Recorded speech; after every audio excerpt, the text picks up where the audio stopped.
Hey, my mate. Okay, so 2025, back to work. I'm very, very excited about this year. I think we're really going to go places. It is going to require just a little bit of patience. Okay, there is certain things I want to push with you, and your understanding and acceptance that although they're difficult, they need to be done. But still, 80% of our work, all right, is fixing this, okay, and this. All right, then all that other stuff we can spend time and attention on without sort of getting you confused or anxious or overwhelmed or whatever the case may be. All right, so um, I like where we're at. Obviously, I like how far we've come with it and how much better it is. And once again, the signs are there. All right, the signs are there though that it's also not sort of 100% natural and stuff yet. You get what I'm saying? So when we don't practice enough and review videos enough and whatever, then it starts to um, go backwards a little bit, um, and then we have to sort of catch it again. Okay, that part is going to get easier and it's going to get better. Okay, where it's going to take less time and attention, and way more just a few reps and a checkup here and there. Okay. Anyway, so what I was going to say is I like where we're at, and yes, you are correct, and everybody does it differently, and you are starting to figure it out. But yes, it does come to a point on the golf course where it's a feel and less of a thought, right? That doesn't mean you don't do your drills and you don't work on your technique as deliberately, all right? But you now have like 3 phases. So phase 1 is hectic technical stuff, really drilling those movement patterns, all right, understanding those feelings, all right, and then translating that into swinging freely at a target with a swing thought or a feel. Okay, so phase 1 on the range, drilling that technique, make sure those hips clear but stay, no sliding towards the ball, you just drill it, okay? And then you go, okay, cool, wow, now let me hit 7 or 10 or whatever, 7 irons at that target, okay? And what's my feel on the golf course? And now I go into my routine, my alignment, my tempo, and it's just an overall feel. Okay, as you're picking up with the irons, that wider backswing really helps. I really, really like that wider backswing. Okay, it does allow us to set the club without getting across. Okay, and then it's much easier for the hips to go this way instead of the hips to go that way. Okay, so I do like that feel. But if we just go wide taker, it's not just going to fix itself and be amazing. We still have to do the technical stuff in phase 1.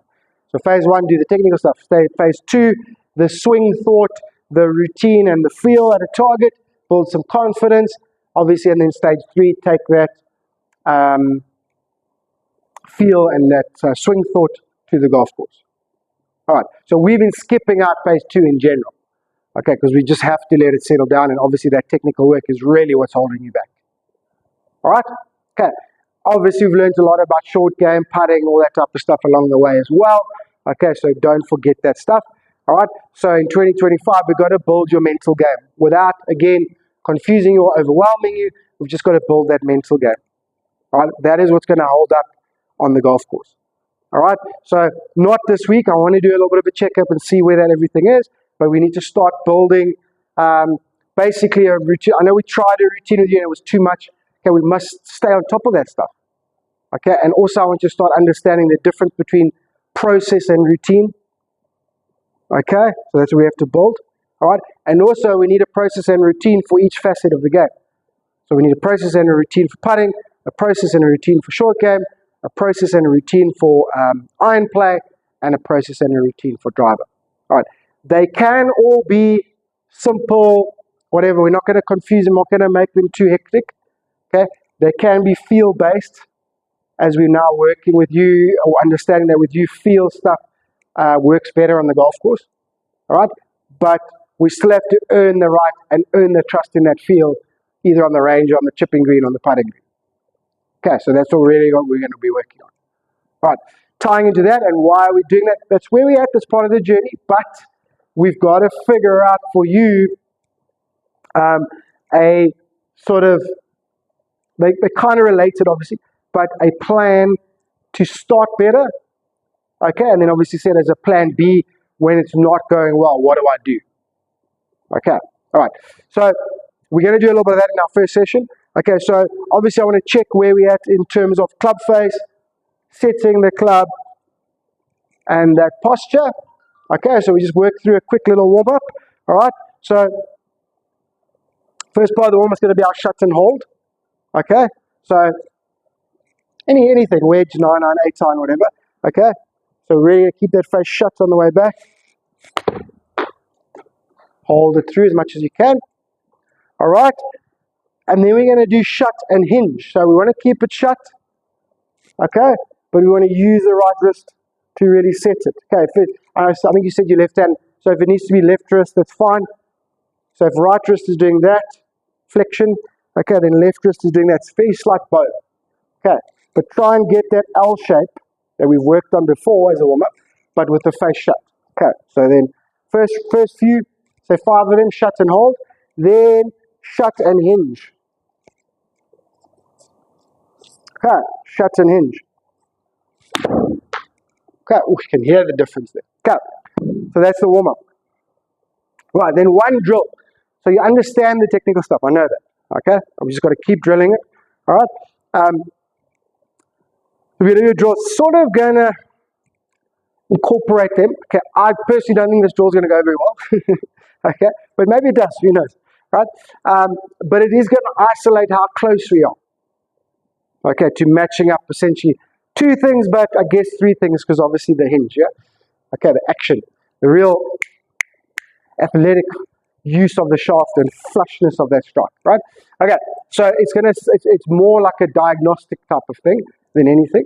Okay, but if you do the drill well and you incorporate what it feels like, okay, that is close to what we're trying to do, right? Okay, and I know you know what you're trying to do, so it doesn't matter, right? Okay, so this drill is stop and clear. Okay, so what you have to do is stop, not pause, stop the end of the backswing, all right, and then clear your hip to hit the golf ball. That's what you have to do. All right, so I would start, obviously warm-up is sort of half swings anyway, so I'd start at about 3/4 length, okay, 8-iron-ish, okay, nice setup, all right, 3/4, stop, 1, 2, and then your first move has to be here. Right, now, obviously if you slide, you are going to hit this thing terribly.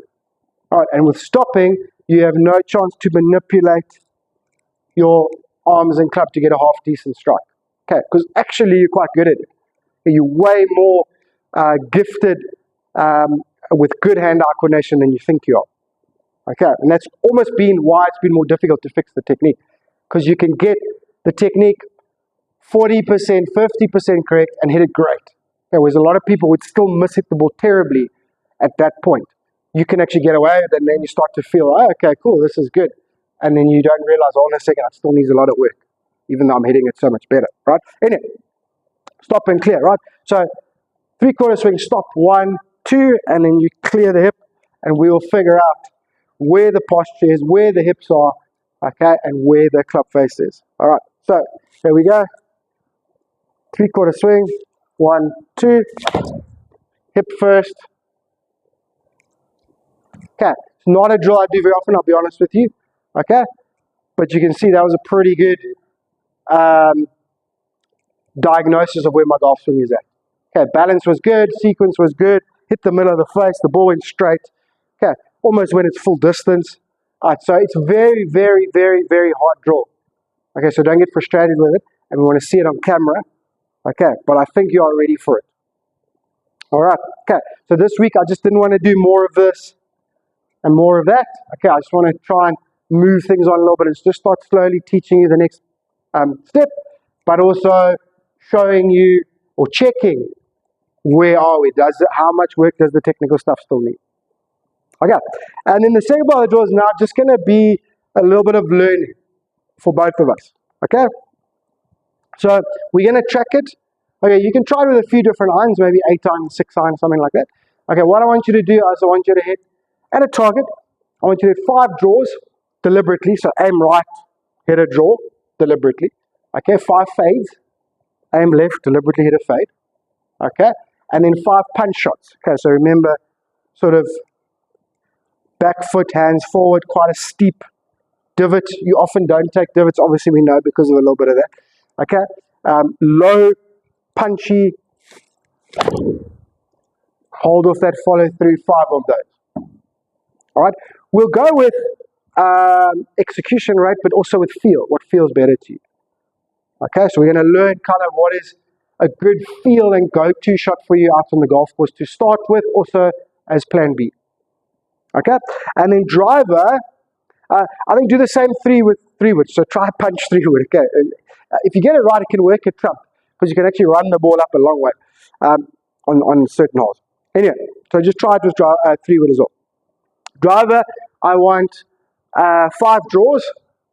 Okay, and then I want 5 low fades. Okay, now how to hit a low fade with the driver. Okay, first thing, tee it lower. Okay, you're going to tee it lower, right? And then basically what you're going to do, yes, you're aiming left. Okay, yes, you're swinging a little bit across the ball. But really all you're trying to do with the low fade driver is you're trying to hit it like a 7-9. So instead of having the ball forward and staying behind the ball and hitting it on the up, okay, you're going to have the ball position a little close, not quite middle, but closer to the middle, ball teed up, hands a touch forward, and you're going to be more on top of the ball as you hit it. Okay, and you hit this sort of squeezy low fade. Justin Thomas does it a lot. Tiger does it a lot. I mean, I know Tiger's not playing much anymore, but he does it a lot. Phil Mickelson definitely does it a lot. Cameron Young does it a lot. Yeah, anyway, it's a really, really, especially with modern equipment, it's a really, really cool shot, and it can work at trump because once again, although it's a little bit low and a little bit spinny, okay, that thing can run for miles on those fairways.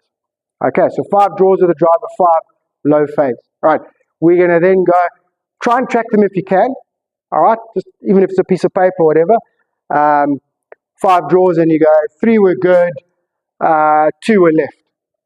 Okay, 5 fades and you go, 2 were good, 1 was chunked, 1 was thin, and 1 was right. Whatever it is, just figure it out, yeah? And then the drive and that the same. Okay, so almost, if I can say this, we're almost now having a whole new assessment of where we're at. Okay, both in terms of technique, understanding, mental game, and execution. Right, and using that information, we can go, cool, this is how we need to focus our practice. This is how we need to focus our fields and shot selection and targets on the golf course to start getting those rewards a bit more often. Okay, hope that all makes sense. Let me know if you have any questions. Obviously, you'll send me videos during the week. Okay, and really, really, really looking forward to this year, my mate. Okay, talk to you later.